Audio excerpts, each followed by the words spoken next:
헤더 스트롱과 조슈아 풀검, 일명 조씨는 연인으로 발전했고 데이트를 시작합니다. 연인이 되고 초반에는 뭐 큰 문제가 있겠습니까? 마냥 좋을 때고 안 좋은 모습은 최대한 감추려고 할 때죠. 두 사람도 그랬지만 시간이 흐를수록 조씨의 난폭한 모습이 드러났고 성격은 급한 데다 화를 주체하지 못하곤 했습니다. 그러다 보니 자주 헤어지고 사귀고를 반복했습니다.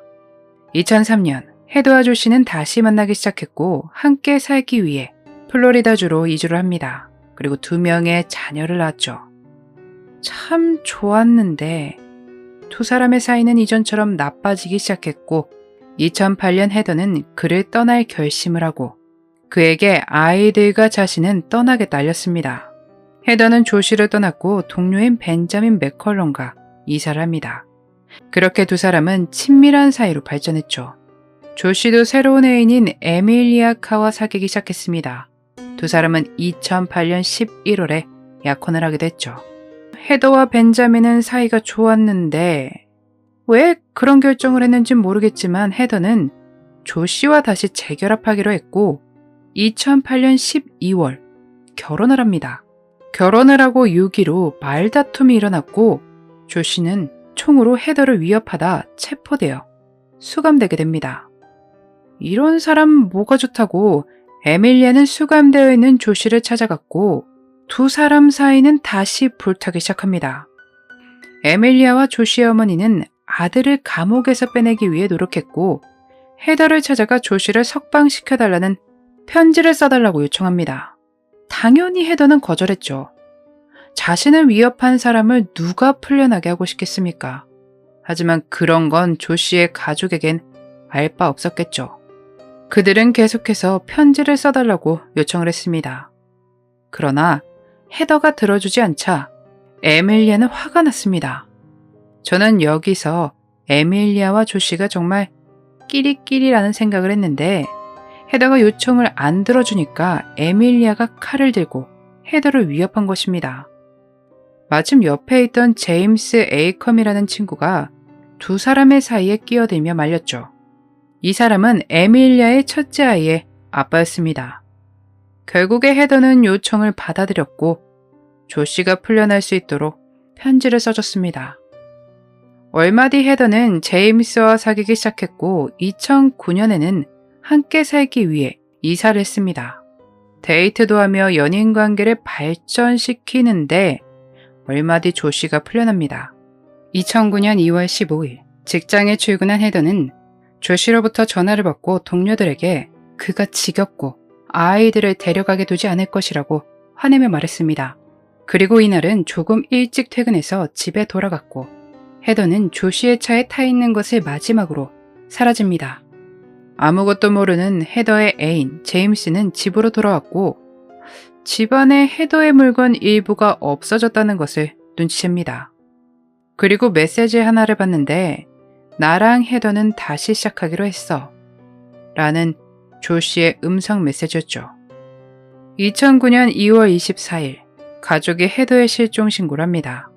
함께 살 때도 결혼하고 나서도 위협적이었던 조씨는 용의자로 주목을 받으며 경찰서로와 신문을 받게 됩니다. 형사는 헤더와 마지막으로 함께 있던 사람은 당신이며 차를 몰고 어디로 갔는지 설명해달라고 요청합니다. 그는 헤더와 이혼 신청을 위해 만났고 그 뒤에 페트로 앞에 내려줬다. 그리고 모른다. 나는 집으로 돌아갔다. 그녀는 아이들을 버리고 떠난 것이다. 라고 주장을 했습니다. 형사가 페트로 주변에 CCTV가 많은 거 알고 있죠? 라고 하자 조씨는 네 당연하죠. 라고 아무 거리낌 없이 대답했습니다. 형사는 그런 조씨에게 두 사람의 모습은 찍히지 않았지만 ATM기에 헤더의 신용카드를 사용해 돈을 뽑는 당신의 모습이 찍혔다 라고 다시 추궁합니다. 그런데 조씨는 기억이 안 난다며 모르쇠로 일관했습니다.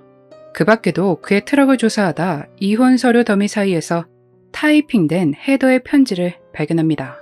그것은 양육권을 포기하겠다는 서류였고 아래에 헤더의 서명이 담겨 있었죠. 형사가 왜 자필 편지가 아닌 타이핑된 편지를 줬을까요? 라며 추궁하자 그는 글쎄요, 타이핑된 편지가 보기 좋아서? 라고 대답했습니다. 헤더가 절대로 그가 아이들을 데려가게 두지 않을 것이라 직장 동료들에게 했던 그 말을 전해 들은 상태였기에 그녀가 이런 편지만을 달랑 남겨두고 사라졌다는 것은 믿을 수 없었습니다. 조 씨는 경찰에게 담배를 피울 수 있는지 물었고 그들은 혹시 모를 상황을 대비해 몸에 녹음기를 설치하고 그를 데리고 나가 담배를 피는데 역시나 조 씨가 이 모든 일의 책임이 에밀리아에게 있다는 식으로 이야기를 합니다. 한편 에밀리아 역시 경찰서에 와 있던 상태였습니다. 경찰은 에밀리아의 집을 찾아갔고 헤더의 실종에 대해 몇 가지 질문이 있으니 경찰서로 동행해달라 요청합니다. 경찰서로 온 에밀리아는 임신 8개월 상태로 형사가 들어오기 전까지 소파에 몸을 기대고 쉬고 있었습니다.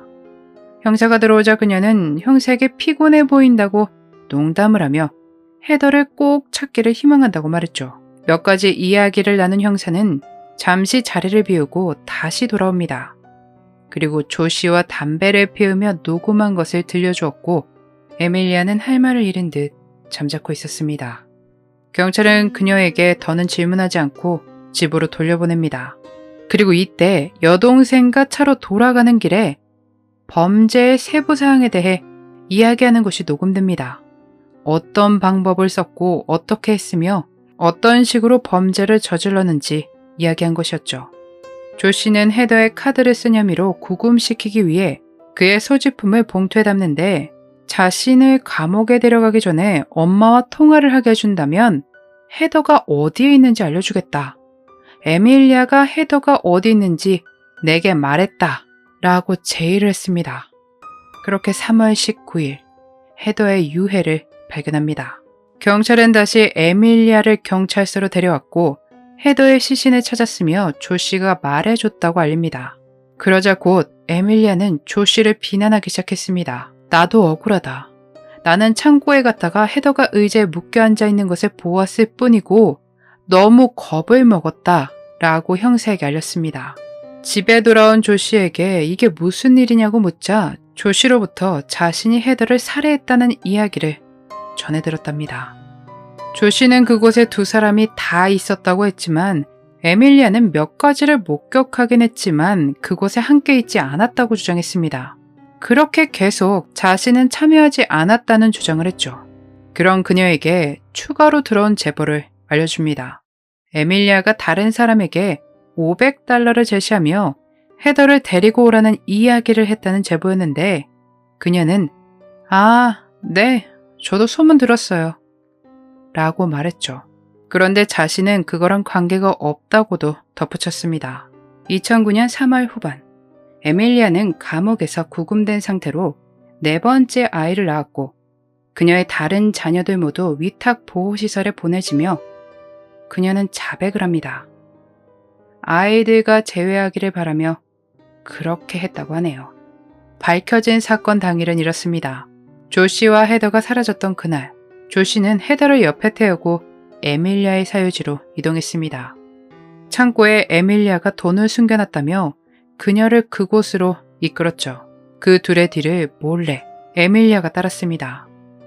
상황을 인지한 헤더는 도망치려 했지만 에밀리아는 덕트 테이프를 사용해 헤더를 의자에 묶습니다. 조 씨는 헤더에게 양육권 협정에 서명을 하도록 강요하며 서명을 하지 않으면 살아서 돌아가지 못할 것이라고 협박했죠. 헤더는 마지막 순간에 서명을 했고 그녀의 서명을 받자마자 그들은 비닐봉투를 사용합니다. 그렇게 숨을 쉴 수 없자 헤더는 질식으로 사망했습니다. 에밀리아는 2011년 2월 약물 주사로 사형을 선고받았고 조 씨는 가석방 자격 없는 종신형을 선고받았습니다. 2016년 플로리다 사형 선고제도에 대해 논쟁이 있었고 개정이 되며 배심원단의 결정을 요구하는 새로운 규정이 생깁니다. 배심원단의 만장일치가 필요하다는 것입니다. 그 후에 에밀리아는 가석방 없는 종신형으로 감형됩니다. 누구를 위한 법인가 하는 생각이 드네요. 그녀를 검진했던 심리학자는 에밀리아의 IQ가 125로 추정된다고 했습니다. 그런 그녀가 왜 그 좋은 머리를 그런 일에 썼을까요? 에밀리아에게 범죄의 제의를 받았던 사람에 따르면 이 모든 것은 에밀리아가 꾸몄을 것이라고 합니다. 여러분은 오늘 영상 어떻게 보셨나요? 소중한 의견 댓글로 남겨주세요. 방송에 나와 인터뷰를 하는 에밀리아의 모습에 헤더의 어머니는 분노했죠. 그녀는 살인자일 뿐이며 유명인처럼 주목받을 필요가 없다고 화를 내셨습니다. 어머니는 그들이 내 딸의 마지막 모습을 본 것처럼 자신도 그녀가 숨을 거두는 모습을 보고 싶다고 말하셨습니다. 그녀는 자신은 억울하다는 입장입니다. 자신의 가족을 해한 범죄자가 TV 프로에 인터뷰를 하며 무죄를 주장하는 모습을 보는 가족들의 심정은 감히 상상도 못하겠습니다. 하루빨리 가족들에게도 마음의 안정이 찾아오면 좋겠네요. 헤어진 남편과 빨리 정리하고 새로운 인생을 살아가려 했을 뿐인데 너무나 끔찍한 일을 겪어야 했던 헤더 스트롱. 그녀가 부디 지금 있는 그곳에선 편히 쉬기를 바랍니다. 그날의 미스터리 오키노 TV였습니다.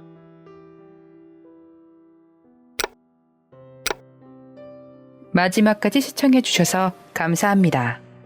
좋아요와 구독은 저에게 큰 힘을 줍니다. 오늘 하루도 수고하셨습니다. 좋은 밤 보내세요.